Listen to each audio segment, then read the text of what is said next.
Yeah. Okay. The Yeah. stream has started. Let's see Okay. who accepts it.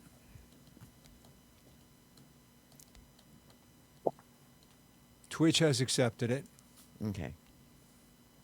YouTube has accepted it.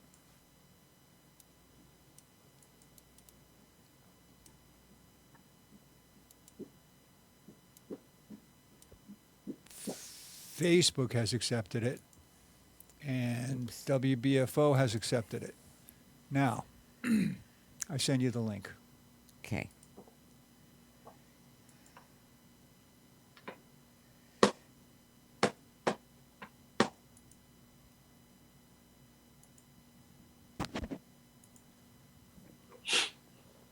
Beautiful. You could bring your kids on TV on the show if you want to. I'm guessing you don't want to, but anyway. They would brighten up the show considerably, especially with the terrible subject that we have. But anyway.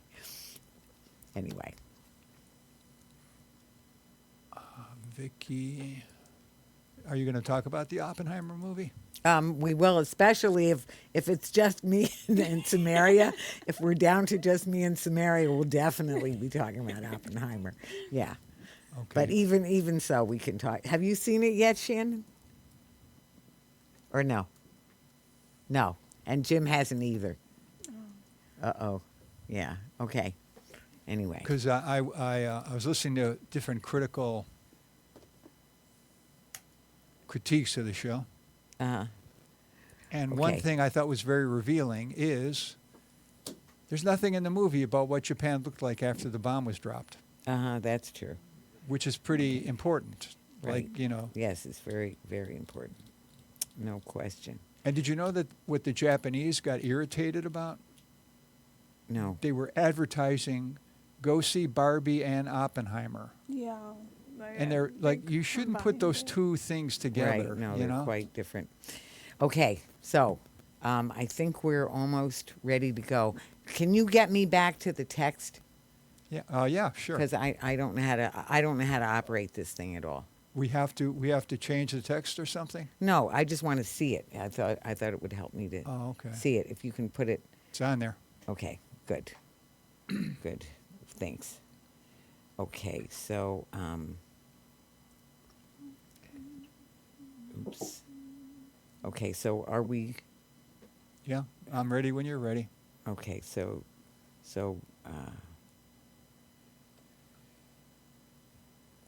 Wait. I'm sorry.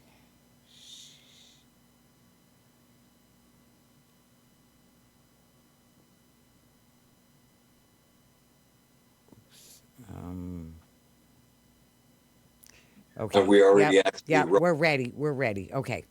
Go ahead. No, I'm not talking. I'm going to talk about people just need to understand this is live radio and this is what it's like. This is not a multi-million-dollar operation, but this Okay. is a real operation. It bringing is the real. voice of Yep. Okay. Okay. You ready? Yep. When it we're says ready. on the air, you're on the air. Okay.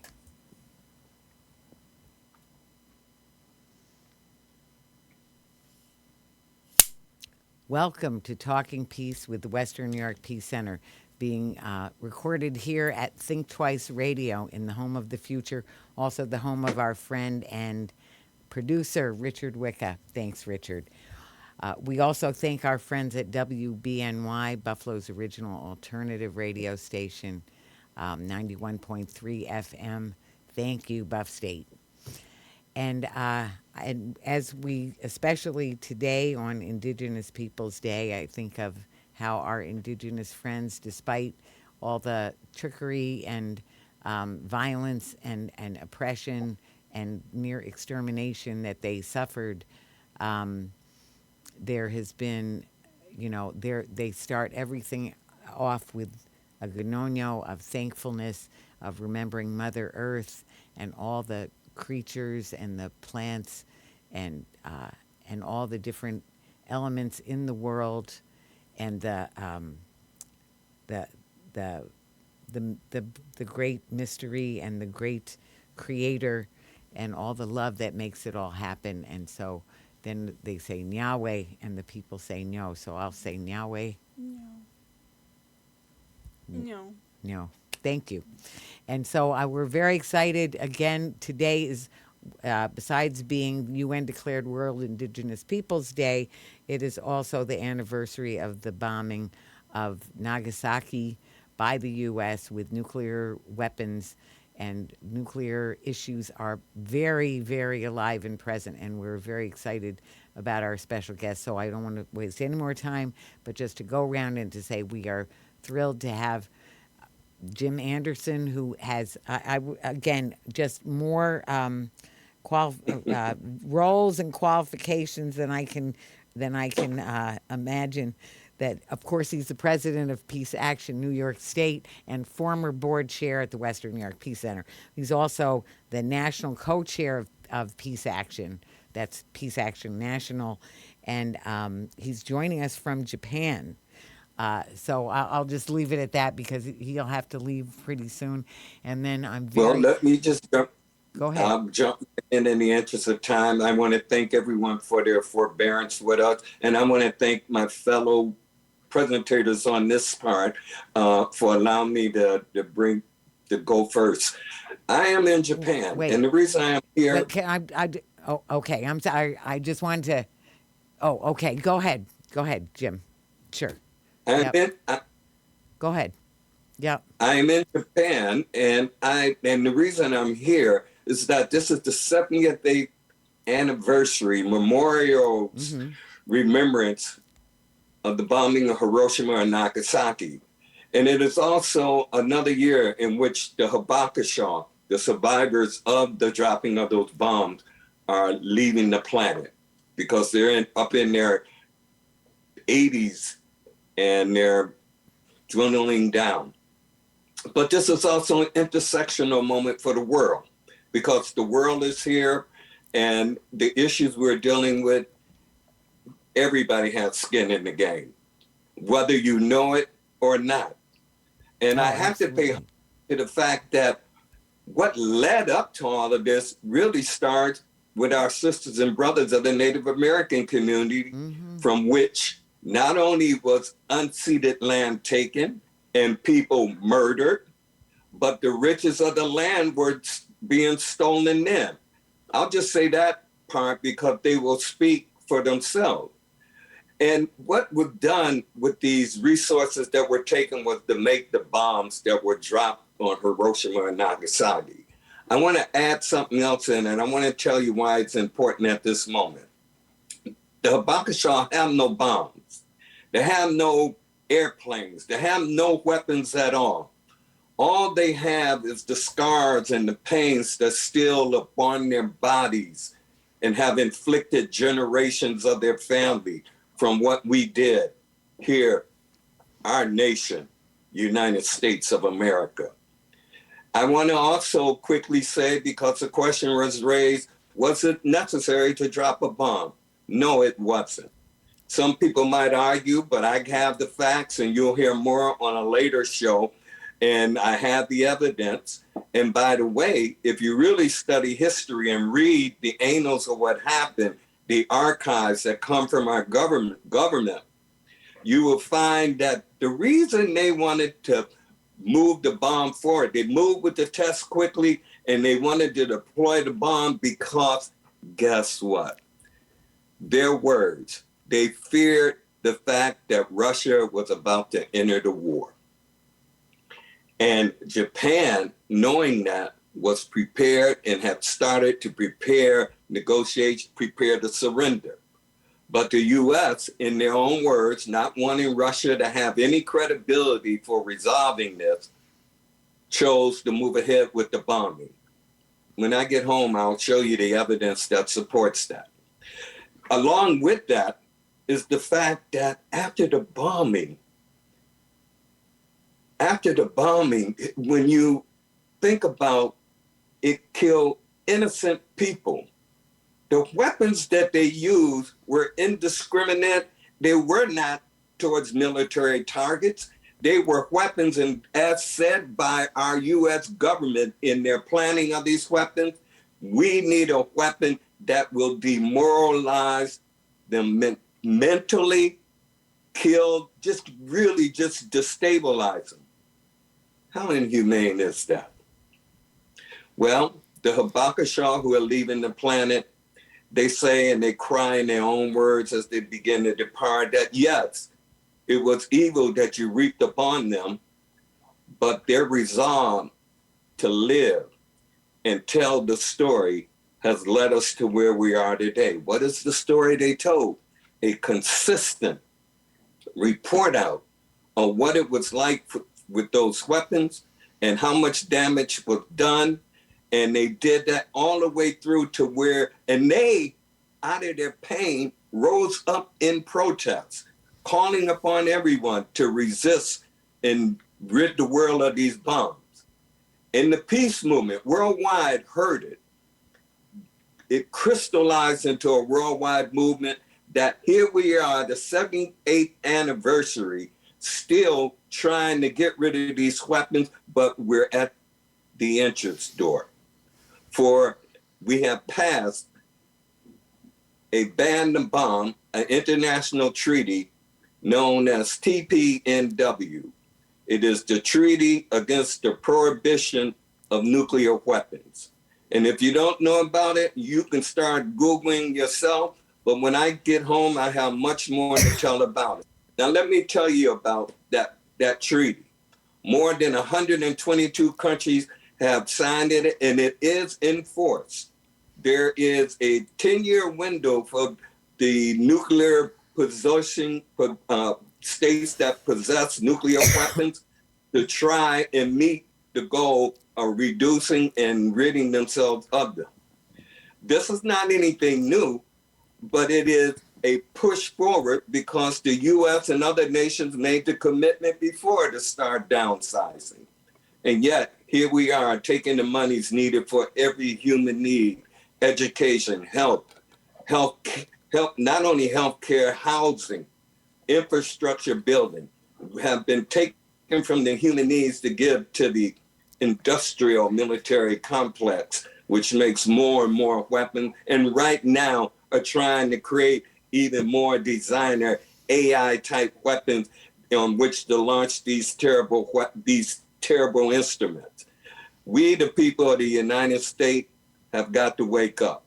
And if you're in any movement, I don't care what movement, whether it's immigration, housing, health, education, and particularly climate, where we're all worried, and I know you know what the weather is like. It's like this here. In fact, we have a typhoon that has already hit us, which I had to leave Nagasaki to come to Tokyo. What I want to tell you is we really got to up our game.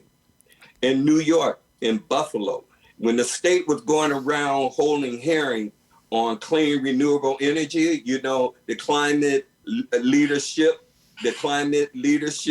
and Community Protection Act, at the hearings, while the people were calling for it, what did the gas companies call for? The gas companies called for the state to invest more in nuclear power. My friends, my family, you must know that nuclear energy is not clean, renewable energy. Right. We cannot get away, nowhere to put it. Right now, they're dumping it in places. I'm going to move quickly to a finale that brings this all together, because you only need a synopsis of what I'm saying. And you can check me, and when I get home, call me out. Right now, nuclear energy is just a footstep away from building nuclear weapons. We have got to catch up. The climate movement has been a little bit behind, because even in the hearings around the state, while the climate movement pushed for what is truly needed, what they did not push back on is the gas companies asking for more investment in nuclear power. Where do you think the money is going to come from? It's a shell game.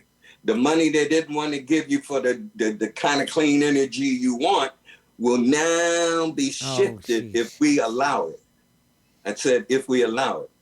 But my organization, PeaceAction New York State, of which the Western New York Peace Center is a stalwart member, we know that peace demands action. Right. Peace demands action. And Yes. if we don't act, if we don't act, we won't have people or planet on which to come together. The way forward has always been provided by the Native Yes. American. Yes. How we should relate not only to the land but to each other. I again want to thank you as I prepare to leave here from Japan. Yes, all who came with me are safe from the typhoon. A typhoon known back home is known as a hurricane. By meteorologists, it's called a tropical cyclone. So my appeal to us, let us learn more. Let us have gatherings of peace discussions on the blocks of our cities, in the parks, wherever we are, with all people.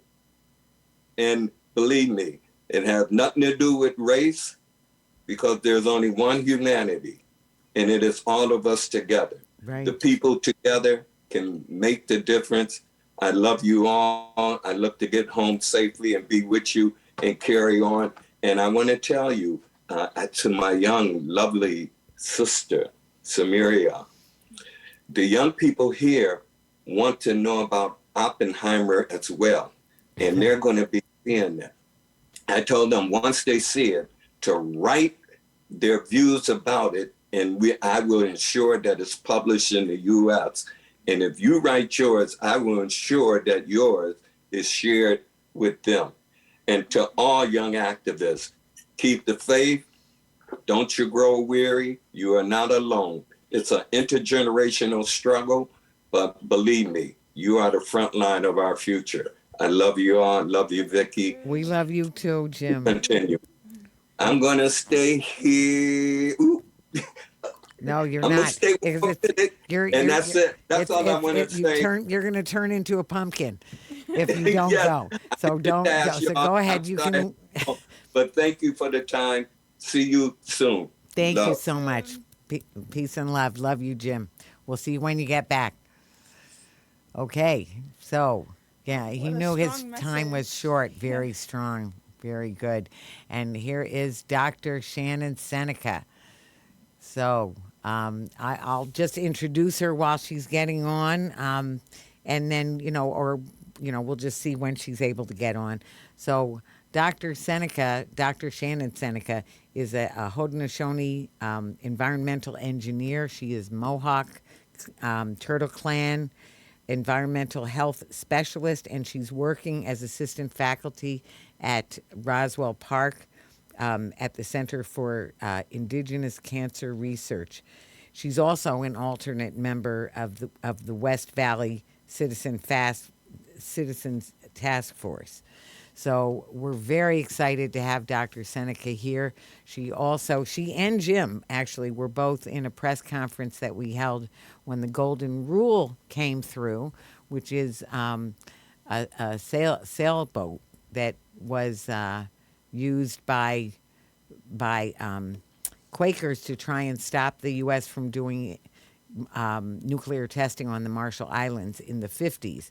And this is already after they've used it on Hiroshima and Nagasaki. So when we say that bombing has not been done, that the U.S. is the only one who's done bombing, well, we're the only ones who've done bombing, but also all that testing was also very bad. And it was, even though some of the people were evacuated, their land was totally trashed, as we have here when we have nuclear waste all over the place.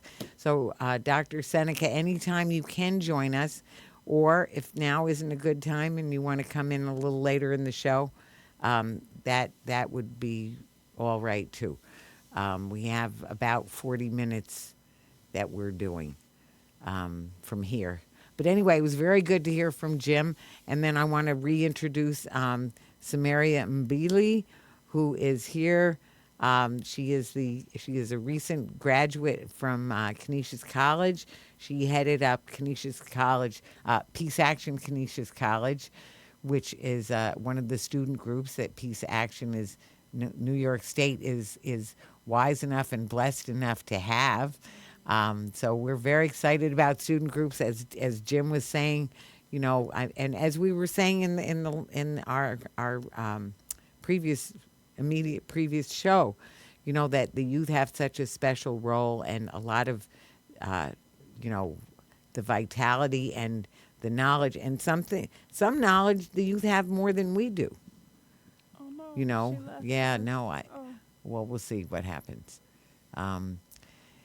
So anyway, so we all have our part to play, but the youth part is very big. But the educators part and the doctors part and the people who've studied hugely very specialized things, such as Dr. Seneca, have a very huge part. So we're going to turn it over to you, Dr. Seneca.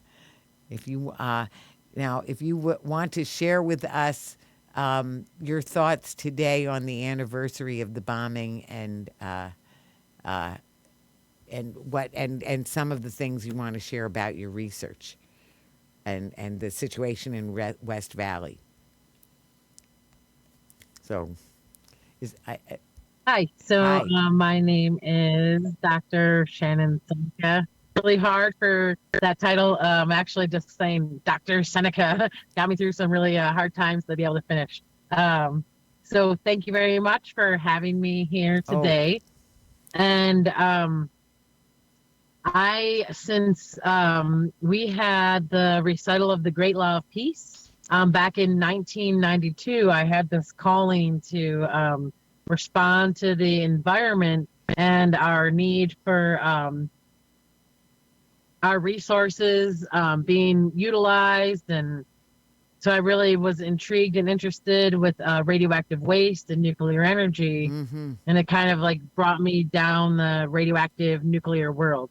Right. So in terms of to me, Hiroshima and Nagasaki, where it was incredibly important events, this was just the first event. This was the start of the bombing of the world for decades. This is just the very first event that we had to see and endure. And then what ended up happening for decades after that is it just opened up the world to this atomic bomb testing era that lasted all the way through the 1950s and 60s, which include above ground testing, and then also the deep ocean testing and the ocean testing. And it's now covered the entire world in cesium-137. A lot of my work is looking at radioisotopes, where they come from in the environment, how they travel through the environment, and I'm now looking at how that could really impact people's health. And being Indigenous, looking at also how does that impact us when we're really going back to traditional foods and medicine and foraging and collecting things that are in floodplains. So I think that part of what they've done actually is use these populations to say hey, look at this singular event, and maybe we can make some conclusions about what exposure can happen. We bomb these people. Now let's assess their health impact. And they've done that, and that's kind of the worst case scenario. But I think it's minimized also this look at long-term low dose exposure that a lot of us are dealing with still today. Right. So yeah, that's a little brief introduction. And if we are we going to go around and do introduction? I know Richard had to leave. Yeah. So our just because of timing and the fact that Jim, found that he had to leave, he's in tomorrow already. So that's part of the problem. So I did introduce you and him, and I did briefly introduce Sameria as you were getting on the phone. So we're good on the introductions, and I want to, usually we do this values piece, and I want to say, I mean, we can still do that because, you know, just now about like when we think about, so we've had, he was talking from Japan, and he's been there a couple of times with the Hibakusha and what they experienced, and he's taught and worked with groups of Hibakusha and people people of the community in Hiroshima and Nagasaki. And also getting your perspective. And of course, today it was just in the local front page news about the nuclear waste from the Manhattan Project that's up in Niagara County. And then of course there's the decades and scores long of problems with West Valley. So when we think of all of this, and then he mentioned the Treaty for the Prohibition of Nuclear Weapons. So when we think of all of this, that's a sort of an introduction. So let us go from introduction into the midpoint of, what are the values that we need to uphold when we are looking at all that information and really devastation and need for action. So, Dr. Seneca, if you want to, I don't know if we lost you or if you can come back on screen briefly, or we can, go to Sameria for now. So, what would you put in for a value about that? A value, I'm just reflecting on the golden rule, and since it Yeah. just came to Buffalo, Right. I would reinstate that, loving people the way, or treating people the way you would want to be treated, and then just justice for the Hibakusha people. A lot of them are dying off, and it's pretty sad because they were the people that we depended on to be the voices of this movement, acknowledging that they need justice for what has happened to them, and the intergenerational trauma and like the radioactivity that's still in their land.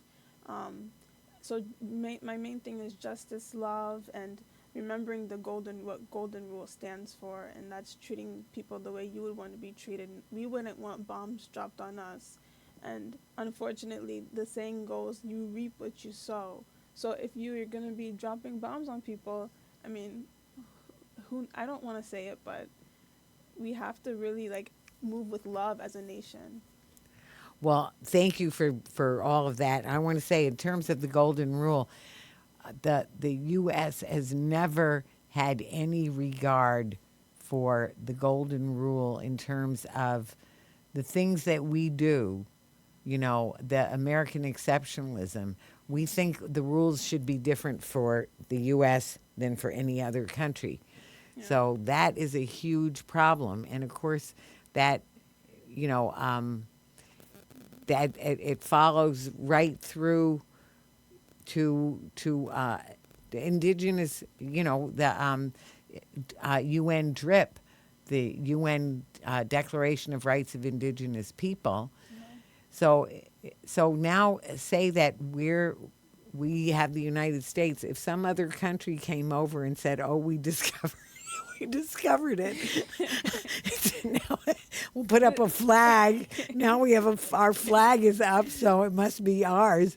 That would not be, that would not fly. Or I say it. It sounds comical because it is, because it's ridiculous, but it is what happened. Yeah, it's also part of an Eddie Izzard's comedy routine, one of his comedy routines, about the strategic use of flags.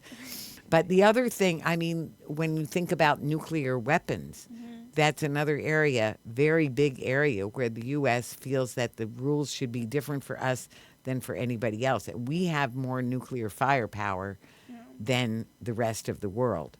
Now, I think that we have bombs that are more powerful than some of the bombs that Russia has, because the latest thing I saw, and I think you were, I don't know, I think you weren't at that event, but Dr. Charlie The Bowman. panel, I wasn't at the Charlie panel. Bowman, yes, at the panel, he shared something that showed that we, as far as number of nuclear weapons, we had just slightly under Russia, just slightly fewer than Russia, and yet we have more nuclear firepower than Russia. We also have many, many, many more bases all over the world and all of that. We have like 700 military bases all over the world. So we feel that the rules are different for us, that the things that the U.S. does. I think having nuclear weapons makes us, well, it's in part makes us a great power. And I think Russia also feels as it's a great power because of their nuclear arsenal. But I think someone said, I think it was Jim Anderson, he said, oh no, it wasn't Jim Anderson. It was the captain of the Golden Rule. He mentioned that the real great power is Japan because of the suffering that they endured and how they refused to build up a nuclear arsenal. And Right. that, in truth, that makes them the great power for their bravery. Well, and Despite what they've also happened. been more of a peaceful nation than we have in the last many years, ever since. And by the way, I mean they also there's as Jim was saying that they were bombed, that the U.S. did it because they wanted to do it before Russia entered the war. The other thing that I had heard is that the bombing was also because they wanted to test out these bombs. They wanted to see what happened. And so they wanted to do both of them because they were two different kinds of bombs. So that's why they did it. And so if that isn't just criminal, Yeah. I mean, talk about a war crime. That is the ultimate war crime. I mean, there are laws about all of that. Yeah. So we were just, so welcome back, Dr. Seneca, Shannon. If you would, so we're just talking about nuclear bombs and what and just how, and American exceptionalism and American war crimes. So I think one of the original war crimes might have been the invasion, the original invasion of this country. But anyway, we don't need to go that far back right now. But in this show, in this particular topic, but so what are the values? So we were talking about the values that we have when we think about Hiroshima and Nagasaki, and remembering them. So what are the values that you would want to see us remember? What are the values that come to your mind in connection with those?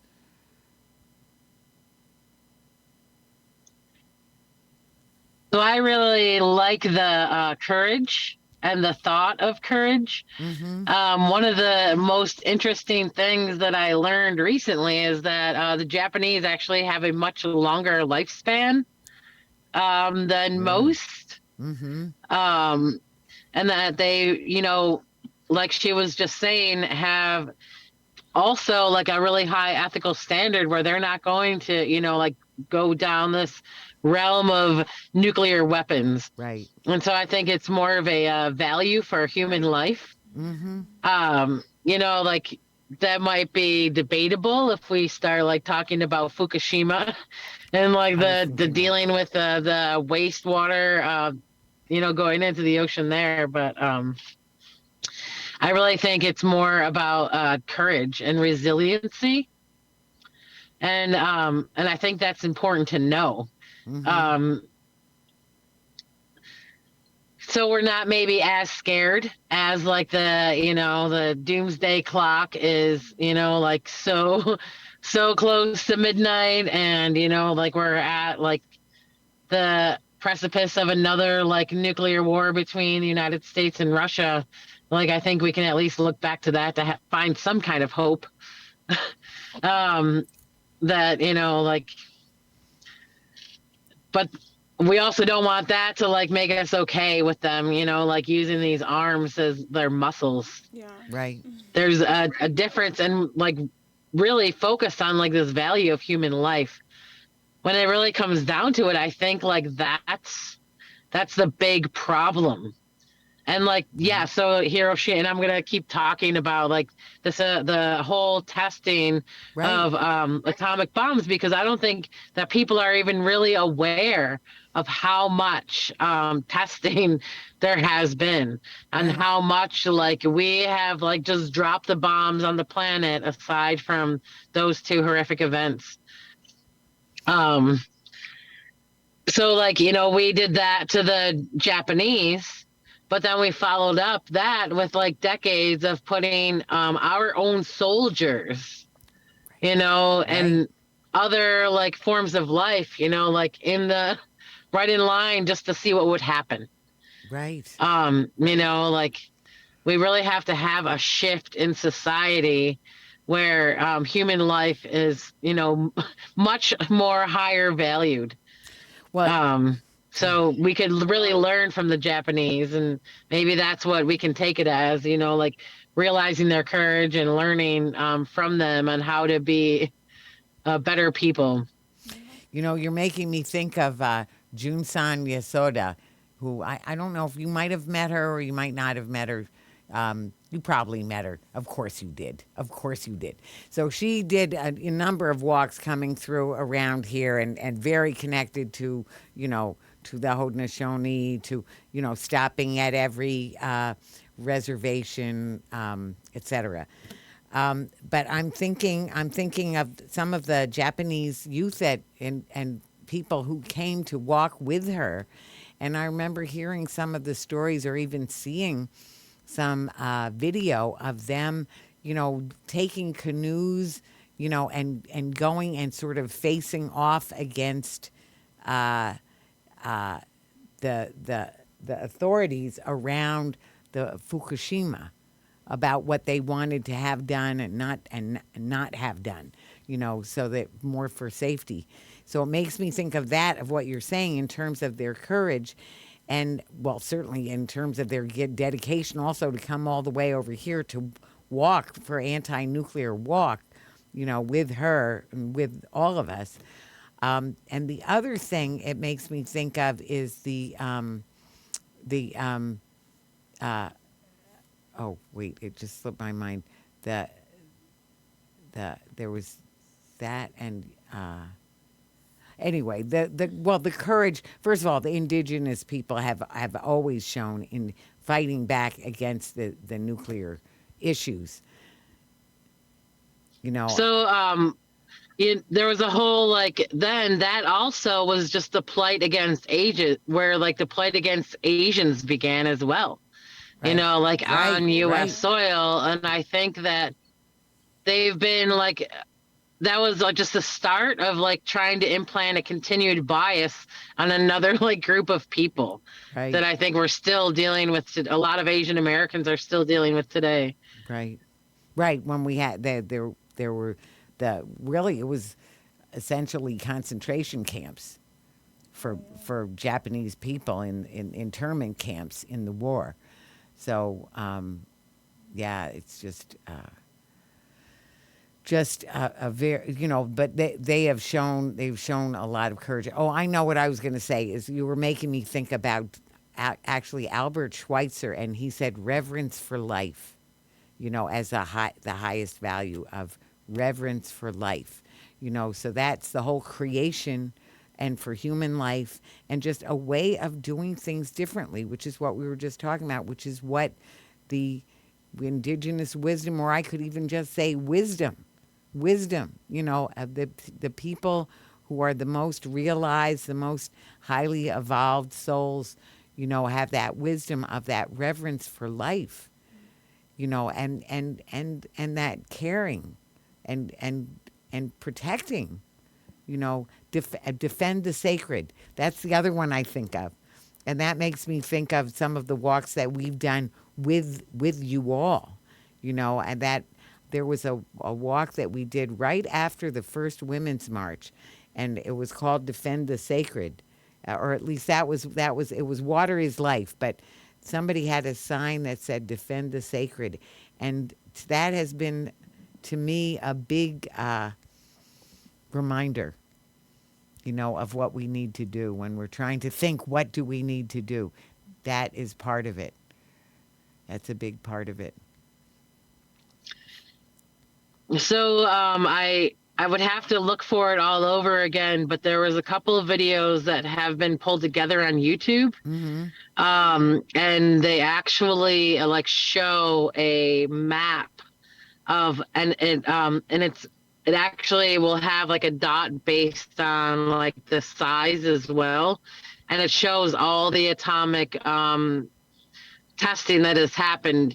The video is only like 5 minutes long, but it shows like what happened over a couple decades, because it was the United States and Russia were the primary ones that were doing a lot of the testing. And they also have the same one for a lot of the ocean testing. Right. And then when they outlawed the atmospheric testing, who do you remember who that was? Was that Eisenhower? I don't even know my presidents, but one of them actually like, it's probably like not even of the same time. Well, I don't know my U.S. history at all. I don't know either. So yeah, they outlawed like atmospheric testing, and that's when they started doing like the ocean testing and underground testing, and then they went forward and actually did deep ocean testing.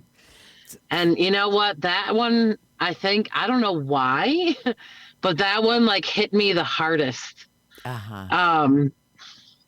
Yeah. I don't know if it's just because they rightfully knew like they were already doing so much damage that they went forward and did it anyhow, or because of what, the deep ocean, it's terrible. And like once you, like, I think we need to realize like that, and like really it's enough is enough. Well, it may be because it's the most untouched. So it's as untouched as it would be to pollute it in that kind of just horrific way. It's just, and there's creatures in the deep ocean that are like hundreds of years old. Right. Like there's like didn't they find like a 400 or 500-year-old shark in the deep ocean? And you're gonna nuke that shark that's been here for centuries. And yes, it's tough. So how do we like really, and that golden rule for peace, like there's a small group out there, but like we really need to do more behind that. Well, well, this is where Oppenheimer can help us, and the golden rule, because the golden rule, I don't know how many stops they made, but I think it was hundreds of stops that they've made, or certainly scores of stops, because they've been stopping, they stop, I think, most nights. I don't think that they're, on the, they're not going, anyway, we could find that out. But thank you for that, because that, I think, when we think about the Treaty for the Prohibition of Nuclear Weapons, to me, that gives us a leg to stand on. So the world has said that it's illegal. Now, somebody was saying it's not illegal to us if we haven't recognized it and we haven't ratified it, then we're not. Well, that is part of the problem. And we have really structured the UN so that it can't do anything anyway. That's another problem. But that we as citizens, when we can say, it has been determined by the world, by the majority of the world countries, that it is illegal. So, I'm ready to do some things. I would like to get, I don't know, maybe you can help us if we get some hazmat suits and then go and do some citizens arrests of people who are have nuclear activity. The thing about the waste is it's already there. So can you arrest the people who are cleaning it up? I don't think so. I don't know. This is where I would rely on you for what you think, in terms of that, because that's what we have that we know is around here, right? In Western New York. Right? Do you know of anywhere where they're there's any other. I mean, we don't have nuclear silos or any of that. We don't have nuclear bombs being created or any of that now, do we? Or do we not Oh, know? there's definitely like continued weapons production. Here? I think the United States is for sure like continually like Oh, yeah. evaluating Oh, like sure. their own. And in terms of like the Manhattan Project waste, like the West Valley site has part of it, but it's not the only Right. one. I know like there's the four like areas that probably have the most of the waste. I tried looking for it, but I couldn't find an update. I know like pre-pandemic, the Buffalo district for the Army Corps of Engineers, Uh-huh. they were actually doing some projects on Lake Ontario, trying to work with the remediation of some of the Manhattan waste. Well, That's like on the shoreline of Lake Ontario. Well, today it was front page news on the Buffalo News about the nuclear waste on in Niagara County, that they just pledged $40 million. I'm sorry, $40 million out of what they estimate is maybe $500 million of cost for cleanup for that particular area of nuclear waste. That was just in the paper that's very today. exciting. Yeah, Wow, so it's a start. That's really exciting news. But if 40 million out of 500 million, so it means there's a long way to go. But my question is, do we know whether there's, I mean, I know that there's a whole new generation of nuclear weapons that they want to develop, and they want to dedicate, and they've dedicated like trillions of dollars towards that. And that some of them, they want to make them more usable because they think that will be more of a deterrent, which is just insane. I mean, the whole the mindless, brainless thinking that goes on, because making them more usable doesn't make them less usable. I mean, right? It doesn't. It's just crazy kind of thinking, and so. And then, I mean, you think about the depleted uranium that they were using for shell casings and other things that were causing the Gulf War syndrome, what they called, and so there's all kinds of nuclear waste there, but and then there's all the nuclear plants, which are potential nuclear bombs as well. So. It's just, we have such a lot of work to do, but I think part of it is the work that you're doing right now, assessing things. And so why don't maybe if we go around on some of the pieces of the work that we see ahead of us, and, ways that people can help, let's say. So what would you say first, Dr. Seneca? On a side bit, I was involved with the NAPL Coalition, the Northern Access Pipeline. Yeah, and so that one really got a lot of action involved. There was a lot of people that were really interested. And what they actually ended up doing, I cannot remember the name, but like before like any thought of like an action was like thought about, they brought in this group that did a few trainings on peaceful resistance. I went to and I think that's important. Yeah. I went to it, and so also I think like if anything, I don't know. I mean, like, and it kind of gives you that minute to think, like where would I stand? And so I did that training too. And you think like, okay, am I willing to get arrested? Like how am I? And I was like, I'll make sure you guys have your personal belongings. Well, I have been arrested twice. And I'll hold them for you. I don't want to be arrested. I'm like, I'll hold down the fort. Well, I have been arrested twice. And so I think I would, especially now that I'm down to 3 cats, and at least I don't have a dog, but but I mean, we have done trainings for nonviolent civil disobedience or nonviolent civil resistance. That's Yeah, right. That's what it's called. yeah. Well, it's called civil resistance when it's about trying to get the government to follow the law, which they don't do, right? Only selectively doing it, you know. So I mean, UN DRIP, for example, prior and informed consent. Prior clear and informed consent. I'm missing one of the variables.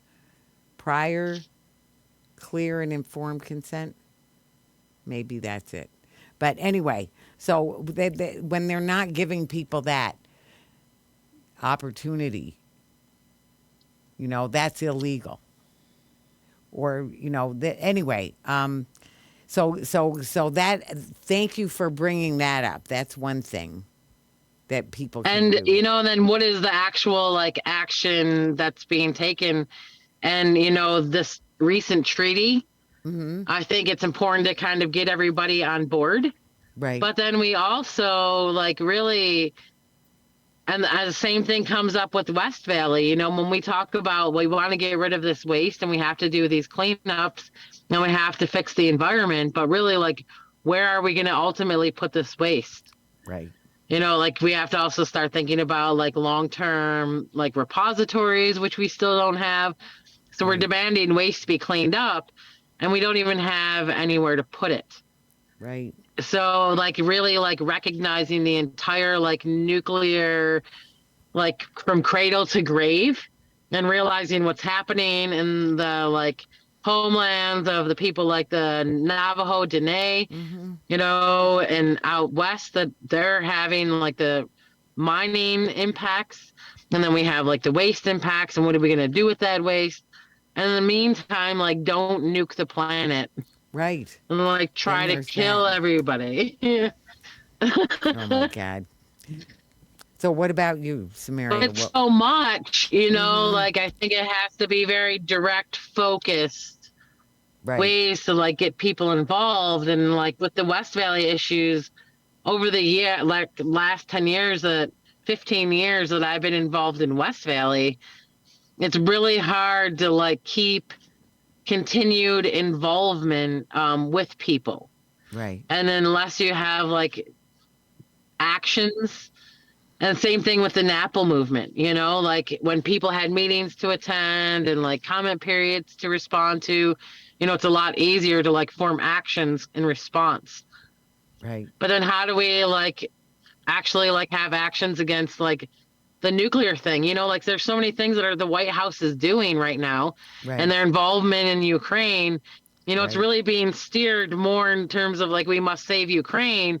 But like really, like they're the ones that the United States are the ones that are pushing us closer and closer to like nuclear war and they're active participants in it. Right. Like, and we're just like, okay, we're like the American public is too disconnected and too overstressed to even like respond. And we're just letting it happen. And then I don't know, he just said something about AI equipped like weapons. That's horrifying. Like that terrifies me. Right. I don't know. What about you, Sameria? What would you say? I would say that we have to strengthen our international cooperation, like talking to the survivors of Hibakusha. I know India has a nuclear arsenal. Pakistan has a nuclear arsenal. The people who are going to be impacted is not the politicians, but it's going to be the civilians. Right. From like the nuclear waste, and if these weapons are tested, and if they're actually put into use. So I think strengthening an international network where we can lean on each other as civilians, as people, potential victims of the industry, of the nuclear industry, strengthening our network across borders. And then also, I think all three of us were at the strategic planning at Buff State. Yes. The Golden Rule. We were. Yeah. And we found ways. We identified the problem, and then, or we made a mission. We made what was it? The first thing we did, we made Oh, we had The vision our statement. vision statement. Yeah, Yes, vision. and we made Right. the vision statement, and then we had to identify active steps. How are we gonna achieve our goals? Was vision, goal, And then objective, objectives. strategy, Uh-huh. like that, Yeah. which is not unique, but definitely needed. And then it goes back to what you mentioned about what you had to go through the trainings, and it goes you have to ask yourself, oh, what sacrifices am I willing to put into to achieve our vision? So we have to ask ourselves how much are we willing to commit to achieve a nuclear-free future. And as activists, I guess we have to continue to ask ourselves that question. Are we willing to get arrested? Are we willing to leave our possessions behind? I don't know. Are we ready for that? And if this is what we want, that's what the sacrifice that comes with it. Well, I'm glad you brought that up in just the way you did, because one of the things that people can do is we're going to continue meeting that group. So there was a planning group, there was a core group of planners that was really a hybrid of the Western New York Peace Center and Veterans for Peace. Some actual veterans, which Jim is, by the way, Jim Anderson is, and some who are associate members. But anyway, so that was a core group, and some of those people, and plus were at this strategic planning session. But so anyway, that people will be invited, and that'll be, we'll have it. I think we're not going to meet until after Labor Day. But so that'll be on the Western New York Peace Center website, and we can put it out with email or with social media and things like that. So that's one thing that people can do. Thank you for reminding me, because, of course, I have given those trainings before of civil disobedience or civil resistance trainings, and I've done it before. And there's different roles, too. So not everybody is, first of all, it's always risking arrest. You don't know if you're going to get arrested or not. Sometimes what they do is they don't arrest you. Or sometimes what they do is they arrest the people who weren't willing to be arrested, and not the people who were willing, to be arrested. And actually, the second time I was arrested, I was the police liaison, and I was the first person they arrested. Although I will say that at the end of that, all of the arrests were thrown out of court. So because they were obviously out of control, the police. That was in Syracuse. But anyway, so those are some things that people can do. And we can think about what else we might want to do, that we, need to lobby our elected officials. That maybe you don't need to do that. And I know a lot of Indigenous people feel like, that's your problem. With your elected officials. They're not our elected officials. People like, Brian Higgins or, the either senator or something like that, but we can, lobby people. We can have petitions and things like that. So there's a lot of different pieces, and we were talking about them in that strategic planning session. So people can get involved in that, and then from that, there'll be more invitations for people to do everything from signing petitions to being in a lobby visit to even, going at a rally or a march, which a lot of times is connected to the civil resistance that is coming, and then it's just made very clear for people where you need to not be standing, when people are risking arrest. So we do have. And I love the idea of doing the expanded international network. Yes. Yes. If there's a way to kind of grow it off of the strategic plan and the group that's already going. And absolutely. And I love that we're setting up all of these electronic groups. But one of the things I keep pressing for, and I have not had the time to be able to do it, is to actually be building a hard copy of these networks that we're creating and ways to contact people. like really, like, yeah, we have people's email or social, but like what we really like need to do is like kind of have like an old school phone book, Sure. like Oh, where we're sure. actually like have a different backup way to get a hold of people. And I think that also helps strengthen, and get you a little deeper connected. Yeah. And like, this Yeah. is really a global issue, Absolutely. so like, and if we can have like really like different groups that are like really like kind of focused on the same vision, but in different places, and then maybe even pick up like smaller areas. Yeah, I think that's a really good idea. But we definitely have to get like more youth involved, Right. and that's a way to do it too. And like, I think they could also like help grow like things in like a positive way. I'm all about like driving policy changes, and using like science. So like I've definitely done like marches, and participated in other things, but like at the point where I'm at now, like I'm all about using the science, Yeah. Great. to be able to Good. combat, like Well, It that's things. So shows have different like think tanks, like kind of, fall out of these strategic groups so and plans. So I think it's also just a starting point. so that is one of the reasons why we need you so much. So, which we absolutely do. And that's one of the reasons why we need you so much, too. So, I'm going to say that is, we're in process. Those connections, even the international ones are in process. That's how Jim is over there in Japan. We're virtually out of time now. So, it's been a great show. I mean, just it's sort of reflecting just the bigness, the huge nature and pervasiveness of this big problem.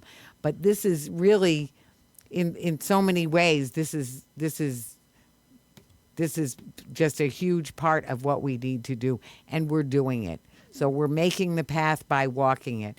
So I can't thank you enough, Shannon, Dr. Seneca, for coming on. It's so great to have you, Sameria. So great to have Thank you. you for having We didn't talk about Oppenheimer at all. I'm going to say to everybody, go see it, and then maybe we'll have a special show just about Oppenheimer sometime, because there is plenty there, but there's plenty more. So I'm just couldn't be more grateful.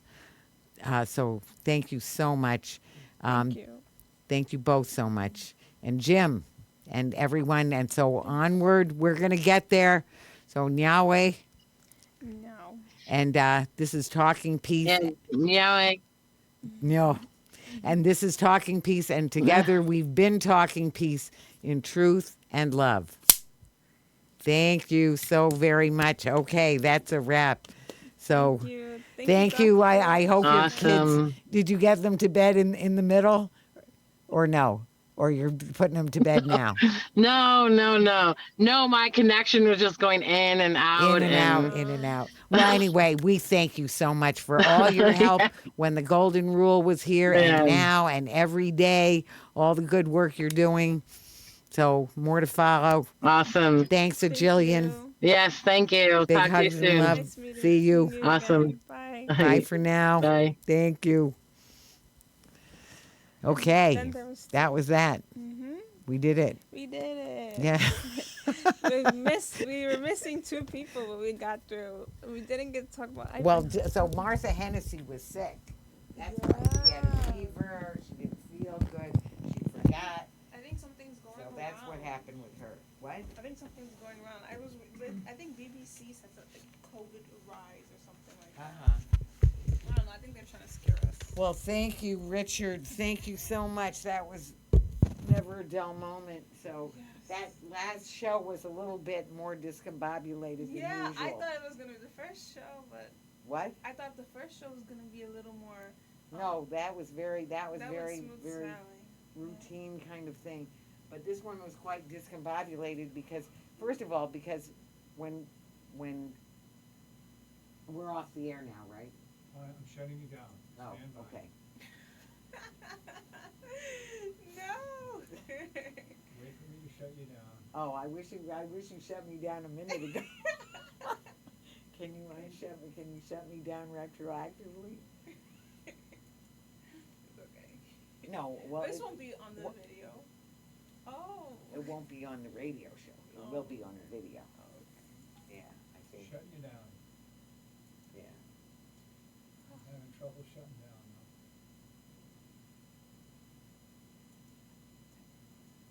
No, it's too late. Yeah. I said what I said. That's what he said. Well, can't you just like edit it? No, No. no. I don't know how. Richard, you don't know how to edit something that's gone. Once it goes live, it's in the hands of Facebook, YouTube, and Twitch. Right.